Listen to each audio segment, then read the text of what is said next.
last week. Like, how did it feel to be in the locker room this week after? This is how a locker room is supposed to feel. You know what I'm saying? Especially when you got a team like this. This is how a locker room is supposed to feel.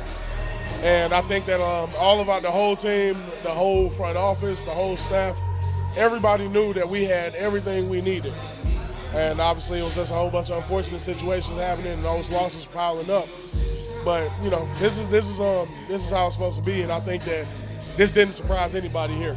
And so, you know, we just hope to continue to put this product out week after week. What was it like when y'all finally got to like put on the music after winning? I mean, it's been a while. Shit, I forgot how loud these speakers get, man. Yeah, so did I. So it was good to relearn that, and you know, just have a good time in here.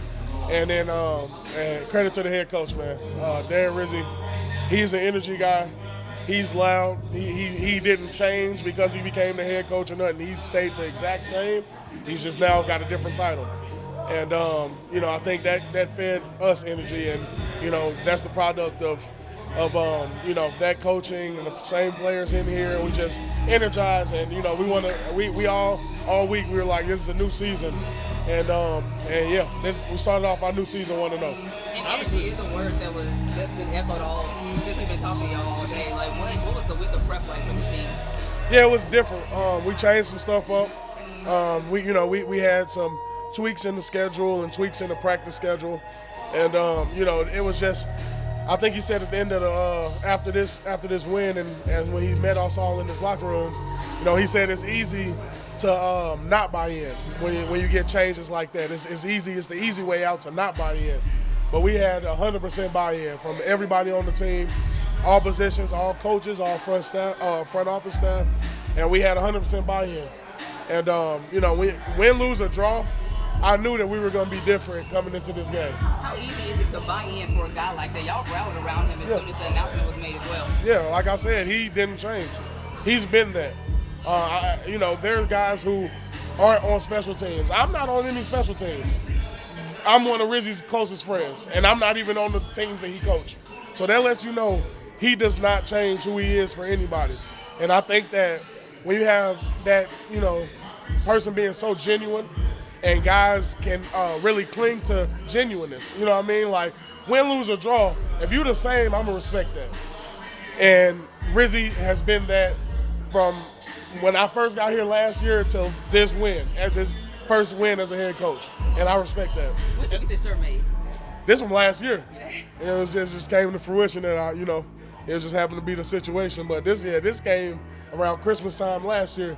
I was like, it's a perfect opportunity to wear it again. This defense in the second half, especially late in that game, was put in a lot of pressure situations. But on that last drive, third down, Chase Young comes up with the sack, and then obviously on the fourth down getting the stop. I mean, how fitting was it maybe that the defense was able to seal this game? We talked about that all week. And now when I say all week, Joe Woods, who was you know, official D coordinator and all of that, he told us the stat, 8 out of our 9 games, we started the fourth quarter winning or in a one-score game. Every like 8 out of 9 games. And he challenged us, and he said, you know, and then that's when Double D stepped in and said that if we are winning by the time that the fourth quarter starts, it needs to be ball game. And, you know, that was a powerful message because what you know, the offense can't stop them from scoring points. That's our job. And so if we go into the fourth quarter winning, there's no reason at all that we should lose the game.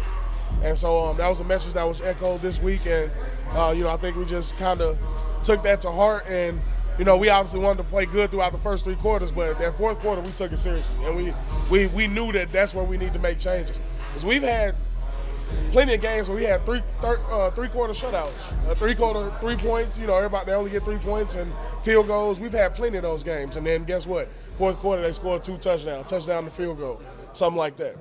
Can't let that happen, and we got to continue to limit that going forward. And then even on that drive before, Tyron coming up with the interception, it felt like a turnover was bound to happen, kind of with the way it was going, but just him coming up with that. Yeah. Well, first of all, I'm happy for Tyron, man. He stepped up in front of the group and told us that he's going to be a catalyst for starting this change. And he said, you know, he acknowledged and accepted and took accountability for his play. And I think everybody in the locker room grew up watching Tyron Matthew, including me. And so for him to get up in front of us as a moment like that and be a leader, and in a very vulnerable moment as well, obviously not playing too well, and for him to acknowledge that himself, it kind of made us all look in the mirror, and because this is Tyron Matthew, this is the Honey Badger we're talking about. Like, this is not just a safety. This is one of the safeties. So we heard that, and we were just like, all right, we all looked in the mirror and we said, it's gonna be us. And so, and we went out there and just tried to give everything we had. And like you said, that turnover was just a product of this week. We gave it everything this week. We bought in and got the results we wanted. Alvin had a special moment this game too. What was it like watching him break that? Yeah, we knew it was gonna happen. I said it was gonna happen on the first carry of the game, but it was close. I think I got like 11 on the first game. Yeah, I'm about to say. But man, Alvin, he's the ultimate selfless teammate. Like, and I'm not just saying that. We've moved lockers since, but when I first got here and then up until this year, my locker was I was locker mates with Alvin, and we had talks. And man, he is like, for him to be as good as he is the most humble guy, selfless guy, and I couldn't be more happy for him to get a record like that and a win as well. And so, man, I'm happy for him. But like he said when he gave us his speech, he's far from done. So that record gonna be gonna add a couple more thousand to it for sure. Cam said, yeah, absolutely got to. Cam said that him getting that captain label was the biggest dub moment of the week. Yeah. You know what I mean? Absolutely. Because people know how much of a leader he is. Yeah. Can you just speak to that? And you said that quiet confidence and that quiet leadership, but like just how big of an influence is he in this locker room? See, the thing I love about Alvin is I see a lot of myself in him as far as, like, I've never been a guy who needs a captain on my chest. Like, I've never been a guy who even wants a captain on my chest or C on my chest.